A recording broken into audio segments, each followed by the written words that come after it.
Well, hey, Karen, great to see you again. And welcome everybody to the Imagine Your Future podcast. I absolutely love our intro music. I just get so excited even when I hear it now and I hear the beginning of the podcast. So that's fun. Karen, we've got a great episode this week. As you know, we've really been focusing on some of the key trends in the tech sector for 2022. It's been great because we brought some of the best industry experts together to really talk about how these trends are going to impact the markets. As we've already seen, there's been so much disruption in the market just in the first 5 months of the year. It's been crazy. So I suspect we have a lot more to come. And with that, this theme really carries through what we've been talking through. So Sunder Pillai, who leads ISG's consumer industry business, is with us. Thanks for joining us, Sunder, and tell us a little bit about yourself. Hey, Steve, thank you. Good to be with you. And, thank you for having me here. I lead the retail CPG practice for ISG. So really excited to be part of this discussion. Looking forward to it. Well, we're super excited to have you, Sunder. So thank you for joining us. Today, we had planned to cover two spaces, actually, that are definitely linked, but still stand alone in terms of their tech needs. And those spaces are retail and consumer packaged goods. So if you don't mind, let's start with CPG. We know that disruptions to the global supply chain, rising inflation and the competition for talent caused in part by the Great Resignation have all been contributing factors to squeezing margins in this sector. What do CPG organizations have to do to respond to these kinds of threats? Hey, Karen, that's a great question. What are the creative, innovative things which a CPG firm really can do to tackle the supply chain issue? Let's talk about that a little bit, right?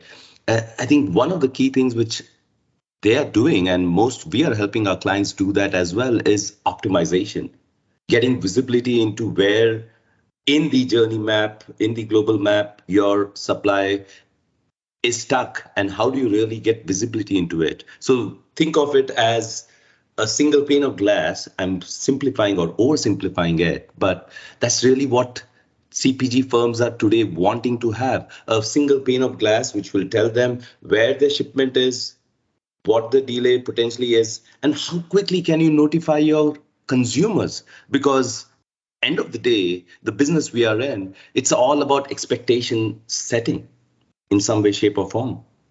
So, Sunder, what do you see as the underlying technologies that are required to drive that single pane of glass or that single experience?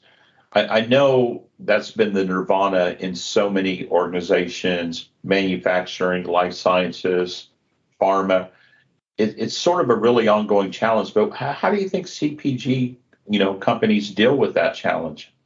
Well, that's, again, a great question, Steve. Thank you for that. And before I answer that question, I would really take a step back. I mean, Karen, I know you spoke about supply chain issues, talent issues. My take is those challenges have always been there. We have lived through those challenges as a firm, as an enterprise. What's different today is all the focus all of a sudden is on these issues, which has kind of made them larger than life. And till yesterday, the enterprise clients had an option, why fix it if it is not broken, or kind of the notion that nobody is knowing that it is broken and we had a way to get around it. And during the course of the pandemic, everybody was focused on consumer experience. So think of direct to consumer, so to say. So everybody in the industry pivoted to these greener pastures, if you may, the way I call it. And nobody was looking at the underlying technology or the enablement function, which continued to be broken. But hopefully now that we are out of the pandemic, all eyes are on, okay, what do I do behind the scenes so that the experience is seamless? What are the ways in which I can connect with my consumers so that they know not just about the brand. I mean, it's not just about getting a product, be it think of an Amazon one click, so to say, but it's about how do you really engage with your consumer on various different aspects, be it sustainability, be it circular economy, so on and so forth. So I think it's gotten a lot more complex. And the good part here is we are dealing with a much educated, informed consumer, and they want more. Yeah, it's really, you're describing a lot on what we're seeing in manufacturing and sort of the whole consumerization of the entire supply chain. We've used Tesla as a great example in manufacturing and digital engineering and lots of things over the past several podcasts. And I think you're bringing up a whole point that, when you buy a car today, when you buy a Tesla specifically, there is no dealer experience. It's a completely online experience.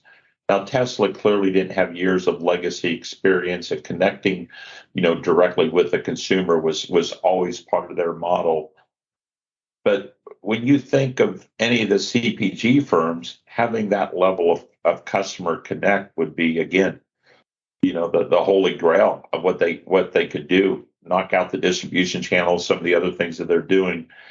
What's your take on that, and how do you think that really evolves? So, Steve, Tesla is a great example, right?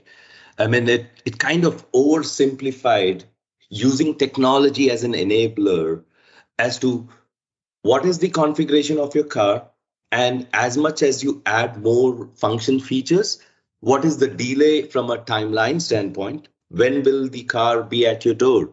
Now, think of it from a CPG standpoint. I think it's about how do you engage with your consumer, especially in the direct-to-consumer channel, if you may, where you are now talking to your consumers about what is the product. More importantly, how does it create value both for the planet? Because people, if you're talking about a CPG firm, it's not just, the consumers are not just bothered about what gets into their body, but what's happening around in the planet. And how do you really track and trace the ingredients? How was it sourced? How organically was it sourced? What are the processes which were deployed in making of, I'm just going to take this example, Steve. I have a puppy here and we order food. Think of that shipment shows up on my door with a picture of my puppy. More importantly, based on his dietary restrictions, they kind of make this up. And those are kind of experiences which get delivered. And the aha moment when you open that door and get that packet in your hand, I think that's really where consumer packaged good firms have really upped the game. And a lot has to do from examples like Tesla, because technology has made it extremely seamless for giving that aha memorable moment for the consumers. Yeah, he does. If you think about, so let's just take ESG, for example, and think about the technologies and the difficulty in tracing scope 1 and scope 2, especially scope 2 emissions for CPG organizations. You're absolutely right. I mean, it's got to be incredibly complex to be able to track the entire supply chain. Let's just say for a bar of soap or detergent or simple things, to know the boxing, to know where all the materials are sourced, to be compliant with Modern Slavery Act and different things. What are the things, if you think about it from an ESG standpoint, that CPG companies in particular are really trying to drive, and how does that impact their sort of supply chain decisions? So, Steve, the way I would explain, or I think of it, is when you talk about sustainability, it's the whole 9 yards. It's not just about the packaging. It's about what happens behind the scenes. And for any firm to have visibility into it, you need to start having data. And which is where data becomes the glue in this entire whole 9 yards as to what happened from cradle to grave, from the time the sourcing happened to processing to packaging to shipping, and it's on my door. And there are carbon points. I mean, there's this Swedish firm which has come up with this amazing concept of, this is a credit card firm where they cut you off if you go beyond a carbon limit. So what CPG firms today are doing is they kind of give you a ballpark number of the carbon spend you're doing not just when you're procuring a product, but during the course of that generation or the packaging of the product, what was the carbon impact which that product has had? And consumers are now rating products basis on that. I mean, who would have just thought about it, right? I mean, growing up as a kid, for me, if I see a candy, I want to have it. And by the time I have it, it's in my tummy. But today, I mean, the consumers are so educated. They're so passionate about what's happening around the globe, especially around sustainability, about the carbon footprint. I mean, I'm proud of what they bring to the table, and they're challenging, and they continue to challenge the us and the enterprises to do more for planet Earth. That's good to talk about ESG in that way. Can I switch gears a little bit, Sunder? And I've heard you speak before, and one of the phrases that I've noticed you use a lot in some of your discussions has been smart retail. So would you be able to define for our audience what smart retail is and give some examples where you think an enterprise has done it right? Great question, Karen, and thank you. I certainly, now that you say it, I am reflecting, and I do agree. I use that term a lot. And in my head, when I speak about smart retail, in my books, it's about consciousness. It's about being conscious of what you do, how you do it, and what's the impact. And is there a better way of me basing my decision off? So in my book, SMART is decision-making capability or capacity based on solid data points. Let me give you an example here. I mean, since we are talking retail, there's this, a men's fashion brand which talks about impact receipt. What is impact receipt? It basically tells me when I buy a t-shirt from them, it tells me that I should wear it 260 times before I throw it away. Think about it. It tells me that it's good to use, and that's the lifetime of it. And if I don't use it before those 260 times, which means I'm not being grateful or I'm not doing a good service to planet Earth. Right. In terms of the, go ahead. Oh, no, I was just going to say, you've sort of tied all of this together, right? So companies bundling products with great customer experience, focusing on what's of value to the client, Yep. the kind of ESG needs that we're talking about, and then using smart technologies that I'm assuming use, Industry 4.0 to personalize, to maybe speed up the process and to provide like a smarter experience to customers. Wear this 260 odd times to do the offset of what it costs to manufacture. It's fascinating. Do you have other examples of innovation in this space? No, absolutely. I mean, I spoke about this t-shirt brand, right?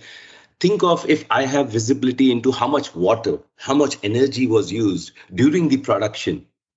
And in my books, it talks about smart retail because it enables my consumer make that smart choice. It's all data driven. I mean, you spoke about I heard you and Steve speak about Industry 4.0 in multiple forums. I mean, it's an intersection of IT, OT, and ET. That's very easy said, but how do you really operationalize it? And I think there are these new age brands, all cloud native or cloud born as we call them. They are redefining the new normal in a very fascinating way. And that's really what's exciting for me, being part of this industry and seeing so much of innovation happening around it. As I said, we all have seen, if the t-shirt fades, why should I use it? I mean, there's another brand in New Zealand. All they do is they prepare this warmwear. I think it's called Sheep Ink or something. And they kind of think, they have taken this example of circular economy one notch up, where they say, if you are using a warmwear, we will fix it for you if something is broken. More importantly, if you don't like it, send it back to us. we will repurpose and resell it. And it's a completely different genre altogether. I mean, we all are fans of Netflix, right? And since you watch a thriller, there are more examples which come to you, meaning Netflix kind of promotes the content there. From a retail standpoint, I feel we are in kind of an evolution where, since you are so conscious, these are the 10 different brands you would like. And guess what? If the top brands are not contributing towards my goals of being lean, sustainable, and circular economy, I will soon become irrelevant. It's no longer a game of scale. It's about the quality and the thought process. And that, for me, again, is really fascinating, as you can tell. So, yeah, I can hear your excitement just popping off the mic, Sunder, and you're spot on. I mean, it's really good. I think in business, we've always said, especially in the retail space, that consumers vote with their wallet. And I think what you're saying now is the wallet means very different things. And there is a very big, not just with millennials, but people now where sustainability, the circular economy is so critical as we go forward. But I'm going to take you all the way back to what you said at the very beginning. And you made a really simple, thought that, one of the key things that all retail have to do is just raise their prices, right? Costs are going up. We can just raise their prices. But I know that there's a big push from, lots of national brands and lots of national distributors that are saying, it's just going to make inflation worse. We've got labor issues, but really the core of what we're faced right now is sort of supply chain disruption and energy, which is leading to shortages, which is leading to increased prices, which is driving labor and some other components, very much like what we see in manufacturing and some other sectors. So from your perspective, and maybe from, just because I kind of always think about technology, from a technology perspective, how do you see retail and CPG really being able to managing those rising costs? And I love your thought about data and how you've integrated data through our whole conversation. But how do you see that over the, let's take a short horizon. Let's just say the next 2 quarters, and then maybe the 2 quarters after that. So, Steve, loaded question, but here's my take. In the next 2 to 3 quarters, I think to tame the inflation and ensure we don't pass the goodness on to the consumers from a price standpoint, I think it's extremely important for any organization, any enterprise, especially retailer and CPG firms, to start looking what's under the hood. It's not about fix it if it is broken mindset. It's about how do I really optimize? And the moment you talk about optimization, you look at technology as enablers to fast track that optimization. What are those low hanging fruits which I can do not 3 quarters or 4 quarters down the line, but in next 15 to 30 days? And what are those incremental wins? I call them, I have a 5-year-old and he loves chicken nuggets. I love these bite-sized chunks, right? Which kind of help us incrementally innovate and pass, instant gratification, be it my business or my consumer. And in this case, what are the things which I can do as a retailer to cut down on the price? I mean, as I said earlier, in passing the goodness to the consumer is the easiest thing to do. But the firms who are doing it, they will be irrelevant, not just in 6 months or 1 year down the line, they are already shutting shop. So it's important in the next 2 to 3 quarters, kind of focus on optimization. And if I have to take a broader horizon, I think the bigger question is everybody speaks about consumer experience and how good the consumer experience is. It's a touchy-feely thing. Can I get visibility into all my products and when is it going to arrive at my door? More importantly, I think there are many retailers who are pivoting towards what's the value I'm adding to my consumer. It's not just about being the best product. It's about how that product enhances my life experience, how that product becomes part of my life journey. I'll give you an example, Steve. Lululemon. great brand. I mean, think of what they have done. From a pricing standpoint, are they competitive? Perhaps not. But from a quality standpoint, absolutely yes. What more important is, I like to wear those tracks because it kind of tells me that, Sundar, you got to look good. You can't be walking around like that. And it has made me more conscious towards fitness. Now, guess what? Irrespective of the price, I'm married to that brand. And there are not many examples which I can quote, Steve, and which also tells me there are not many opportunities. Every brand has to continue to reinvent itself, not just from the product perspective, but from a value to somebody's life journey. And organizations, retailers, including CPG firms, which are able to pivot into that space, they are partners for life in my books. Yeah, I agree. All right, Sunder, just like the Johnny Depp Amber Heard trial, you open the door a little bit, so I have to ask. But what does your son think about ordering his chicken McNuggets in the metaverse?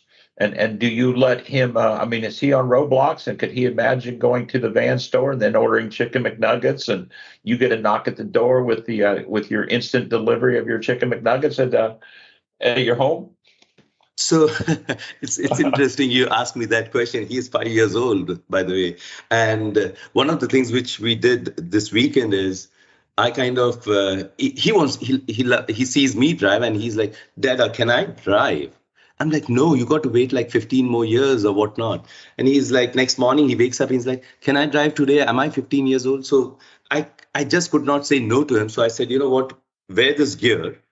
And he is wearing this the gear on his eyes, and all of a sudden now he can drive. So that virtual experience is what he's gaining, and of course it's all controlled and whatnot, but he loves it. The only problem with chicken nuggets is he can order there and he certainly has that experience, but he's like, Dad, I still am hungry, I don't get it in my tummy, I don't feel it, so can you, something is wrong. So I think it's and that kind of gave me the idea that there's so much happening in that meta world. How do you really, have that perfect intersection?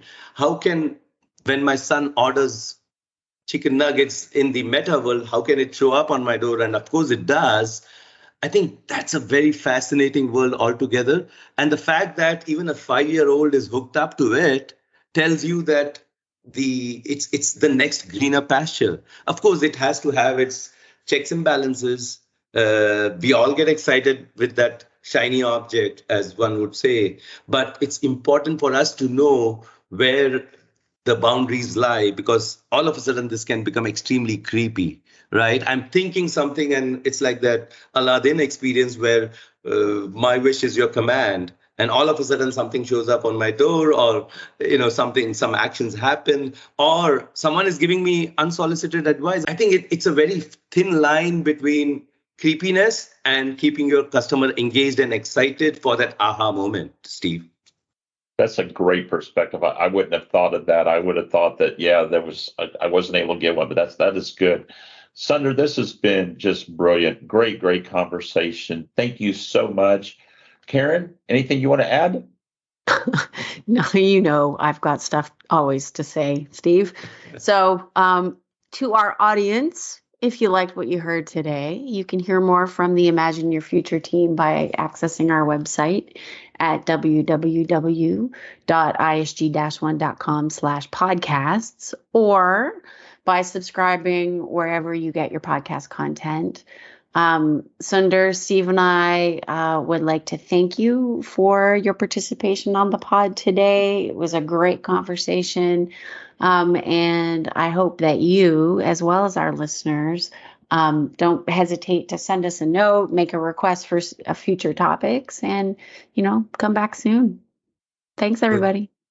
Thank you, Steve. Thank you, Karen. This was great. And, as you can tell, retail CPG, I'm extremely passionate about it. Would love to hear some feedback from our audience and happy to engage. Thank you for having me.